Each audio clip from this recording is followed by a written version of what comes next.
Man, it's going to be a really fun week. Ought to be a really fun game.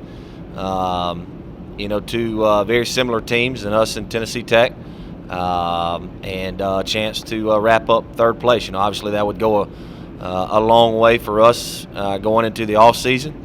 Go a long way for us going into recruiting, and just mental welfare of the team from where we started to where we finished. And so looking to have a very good week of practice. The players have been really good. Once we got done with the JSU game Sunday, players are really good, really focused on what's at stake this week down in Cookeville. So it should make for a really good football game. Is it kind of bittersweet this time for you because you talked all season long about how much you've enjoyed this year's team and Yeah. the seniors that are with it, knowing that you got one more week with them? Yeah, my wife's a wreck. She's a wreck. I think she made KD cry after the game Saturday. She was down there hugging his neck and all that kind of stuff. And he's down there high fiving the girls, and no two teams are ever the same.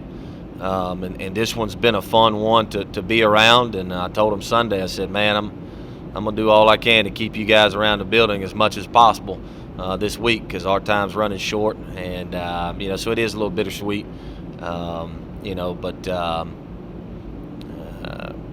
It's we're going to try to do everything we can to finish these guys out on a positive note, because these seniors, man, I told these seniors, the great thing is if we'll focus on the work at hand and on the task at hand, there'll be a group that gets to come back here, hopefully, in years to come and say, hey, man, I was part of the team that got this thing turned around and got them back on the right path. And that's kind of our mentality. Trying to finish up the season is those guys, those seniors that we have, even though there's only a few of them, they're kind of they got a lot of pride in the fact that maybe they could be the ones that you can point your finger to. When guys come and they see the two big wins and the two horseshoes on the wall, they could be the ones to tell everybody, hey, I was a part of that team. That was when we started really rolling and getting the program back to where it used to be, and that's kind of their focus right now. I don't want to look too far ahead because of that, but you just brought that up. This is a senior class. It's only 9-10 guys. Mm-hmm. Right? You're returning a lot, but these 9 or 10 guys, it's KD, it's Jonathan Jackson, Oh, yeah. Curry, there's some heavy-hitting names. Yeah, on this roster. Yeah, it's not a great deal of quantity, but it's a lot of quality. We'll have some big holes to fill, and that's the reason why this week is so important for us. And finishing the way that that we have this season, and beating two ranked opponents, and then going up there and beating Eastern Kentucky, an in-state rival.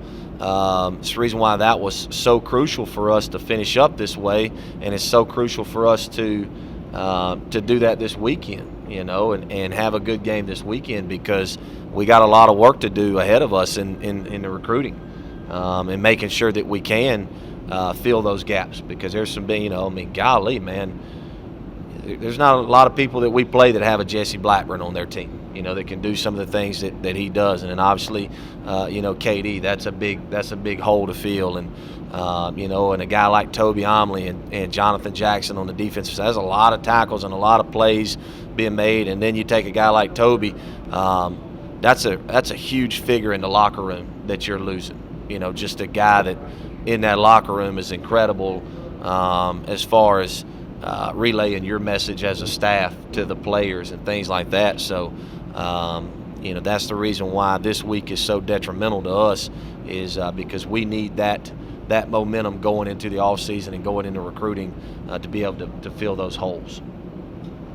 Maybe talk a little bit about Tech. I know by the second quarter, midway, they had 200 rushing yards this last weekend. They're kind of on a roll offensively. Yeah, they are. A little bit about what you've seen on film already and just how you're going to prepare for it. Yeah, they do a good job, man. They got a quarterback that's really good too.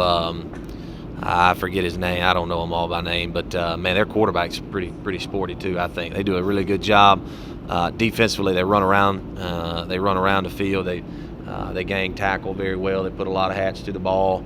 They do some things from a schematic standpoint. They jump in and out of different fronts, do a couple of blitzes that your quarterback's going to have to be on his toes, or he's going to get hit in the mouth.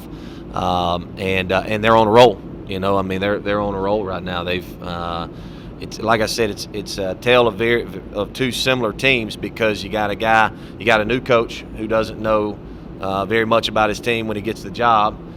Then you got a coach who just brought in 40 some odd different faces. So I didn't know a whole lot about my team when we started, and we both kind of scratched and clawed our way to this third place in the conference, and so it should make for an awfully good time Saturday. With that being said about their offense, how confident are you in your defense going up against that, considering what you guys just did on Saturday for 3 quarters against the best team in the league? Yeah, obviously there was a lot of goods that came out of Saturday's game on the defensive side of the ball. Now, one thing with that being said, anytime you have a game like that and you do play that well, the big thing is making sure those guys understand you don't get a free pass the next week. It's not like you could just roll your helmet out there on the field and go, hey, we played really well last week, aren't you scared, type deal, because that ain't going to work. So we've kind of had to, Sunday we had to bring those guys back down to ground level and show them, a couple of things that we misfit and that we didn't do very well. And if we make those same mistakes again, somebody's going to take advantage of it, and the score will be really, really lopsided. So, but Coach Boone and my defensive staff, they'll do a good job of that. They already have, of kind of making sure that those kids are confident going into this weekend, but at the same time making sure that they're not overly confident just because of what they did, last Saturday. What's the mindset in the locker room? It hasn't changed. We're just as old as it sounds now. We've been saying it for a couple of weeks. We're still on a 1-0 mentality. We're still, we're still just focused on this week. Last week we can't do anything about the things that we did good. We can't do anything about the things that we did bad. All we can do is focus on this week and trying to make this the best week of practice, and hoping that will in turn determine how well we play on Saturday. And right now, we do the same old Monday. We got some academics, we got some lifting going on and all of that type of stuff, and so we'll try to be 1-0 today, and then tomorrow we'll do a light practice, be in some shells and kind of install everything. The first time we get a chance to install with the kids, and we'll try to be 1-0, and we'll do that the rest of the week. But obviously, the biggest thing that I was concerned about was making sure that these kids just didn't feel like, especially the seniors, hey, this is just the last week of the season, and it really doesn't mean anything, because it means an awful lot. And again, that's the reason why I love this team so much, is there hasn't been 1 ounce of that that has crept into the locker room. There's not a kid back there in that locker room that's just kind of, this is the last week, and let's hurry up and get this thing done with, and maybe next year it'll be our year. They're very focused in on the fact that this game has a lot of meaning to this football program as a whole. I feel like Katie's been here a long time. Matt, he's been here since 2012, and he redshirted, trying to do math. Yeah, he's been here 5 years. Yeah. It's crazy to think this is the last week. Well, yeah. I've spent a lot of time with that old boy.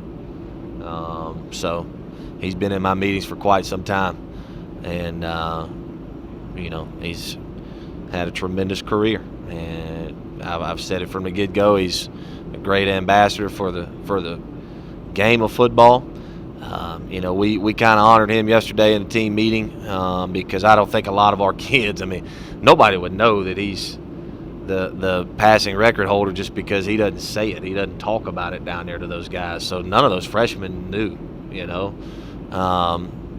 so we kind of enlightened everybody in the room to what he had done, and I told him I'm going to get a little ball made for him and all of that type of stuff when he gets done with his statistics this week. And but it was a great learning moment for the team, because I talked to a lot of our younger players on the team, and I said, listen, I said, I want to tell you a story about a young man whose career is about over, and I want to let you know how this career started. And I told them, I said, in a world where all the young players, okay, all you see on Twitter, all you see on ESPN is this kid got tired because he didn't get enough playing time, so he transferred. This kid got tired because he thought he was going to have 2 pairs of Nike shorts and he only got one, so he got mad and he transferred. This kid, come to find out, he was really pissed because it gets cold during the wintertime, so he wanted to transfer. He wanted to go somewhere south so it could be warmer and all. Nobody stays and does anything anymore. Coaches the same way, okay? They got a chance to make a buck, boom, they go, and they transfer and they leave, and the hard way is rarely seen anymore. So now you got this young man who comes in his first year.